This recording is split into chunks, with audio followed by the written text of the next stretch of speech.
Hello and welcome, or welcome back. If you're new here, my name is Ryan, and today I want to have a discussion about paganism, particularly reconnecting to paganism, and how I personally went about doing that.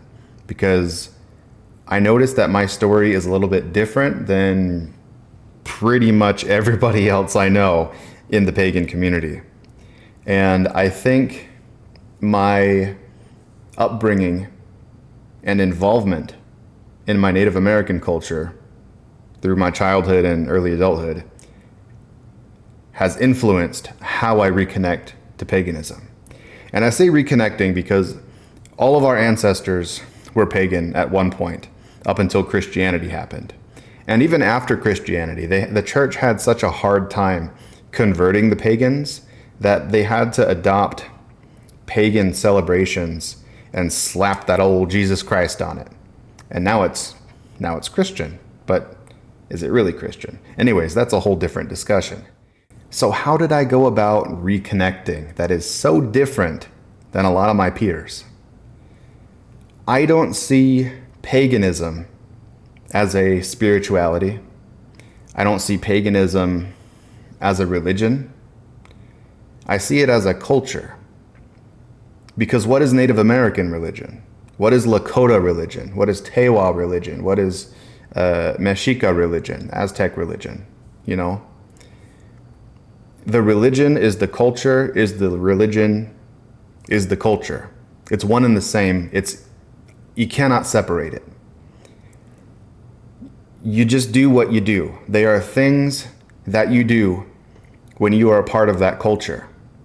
And when you sever that tie of culture and the spiritual culture, you get things like this.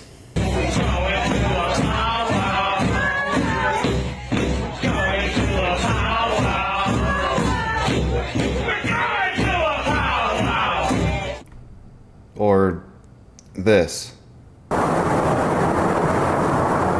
people, one fire. We give this to you, Creator. This is what happens when you try to connect to a religion that belongs to a culture that you're not part of. You don't understand it. You don't understand the foundation. You have no roots. There's no context. It is possible, however, to not be part of that culture and then immerse yourself in the culture. Go to the reservation, live amongst the people, sit down and eat with them, work with them. Then maybe in a few years, 5, 10 years, you'll start to understand how the religion is perceived, how the spiritual culture is perceived. But until you do that, and until you reconnect with the culture, you're never going to understand the religion. You're never going to understand the ceremonies, the gods, the goddesses, the spirits, or any of that. You'll probably just end up offending the culture in which you are stealing the religion from. Nor do I think you'll have any real spiritual fulfillment because it's empty, it's hollow, it's a shell with nothing in it. That being said, my approach to reconnecting with paganism was to reconnect with the culture that developed that spiritual way of life. How did our ancestors live? Can I try to emulate that in modern life? How did they relate to each other? What values did they hold sacred? How did they communicate? What did they eat? And how did they get that food? What are the folk customs and folk traditions that still exist amongst the people? Those are the kind of things that I wanted to understand. So I reconnected to that way of life the best I could and immersed myself in what's left of the culture.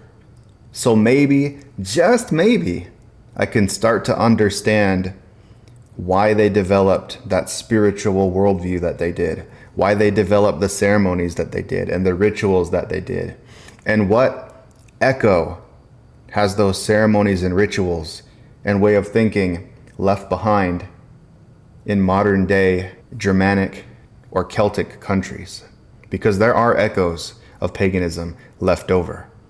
You just need to reconnect with the people and the culture. Otherwise, you will become the pagan equivalent of the examples I just showed you of the people who don't connect to native culture but try to understand our religion.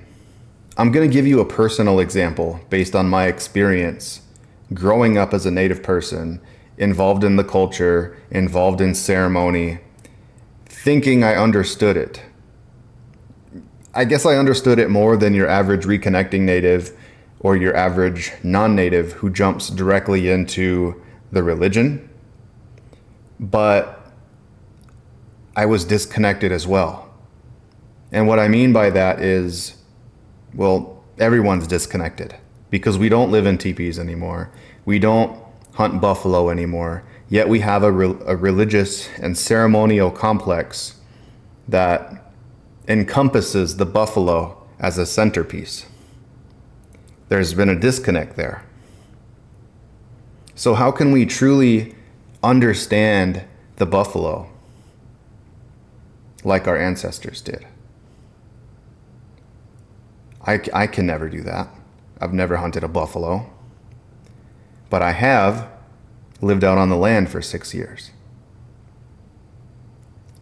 And let me tell you something. I could not anticipate what that experience did for understanding the spiritual culture that was taught to me. The spiritual culture that was developed by people that lived out on the land. Now, was I hunting? No. Was I going through the same hardships they were? No. But in a very basic sense, I was experiencing a little bit of what they experienced and what I had to go through living out on the land, in a tent, in a lodge, being exposed to the elements and the seasons and watching the plants and interacting with the plants and the animals and following game trails. Then, and only then, I started to understand a little bit more about where our ceremonies were coming from and what our religion actually meant. So it's not only about connecting to culture. It's also about connecting to a way of life that developed this spiritual culture that you're trying to immerse yourself in. And if you're practicing an indigenous European pagan religion, you're probably going to want to try to emulate the lifestyle that developed that religion. You're probably going to want to try to be a homesteader. And now I know that's not possible for everybody. Maybe go volunteer at a homestead. Maybe go volunteer at a community garden. Maybe go work at a community garden. Maybe go to your local wild wilderness area and harvest some plants, harvest some herbs, and go back month after month after month and see how these plants change throughout the season. Make medicines out of them.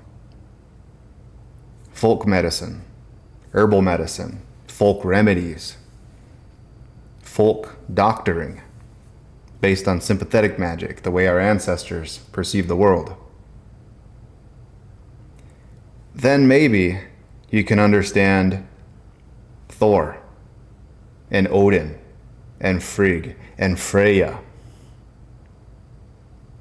But if you jump directly in to trying to understand these gods and goddesses without connecting to the people, and the people do still exist. Pagan means someone that lives out in the country. And we are at an age right now where the people who lived in the country that still know about these things via folklore, via folk customs, they're dying out. But we can talk to them. They're just really old. And once they're gone, they're gone. That living link is going to get severed. There's only be a few strands left. of my grandpa told me this, or my dad told me this, or I heard from somebody when I was a kid. But right now we have firsthand access in our elders that lived in the mountains, that grew up on a farm, that knows this little trick that grandpa taught them. Those are the type of people that you need to reconnect with. And that lifestyle is what you need to try to reconnect with. So my advice to someone who's just now getting into paganism is don't say, I'm working with Odin, or I'm working with Thor, or I'm working with Loki, because I feel really drawn to them, and I'm developing a relationship based on my altar, and this dream, and all these things. Because it's going to be hollow.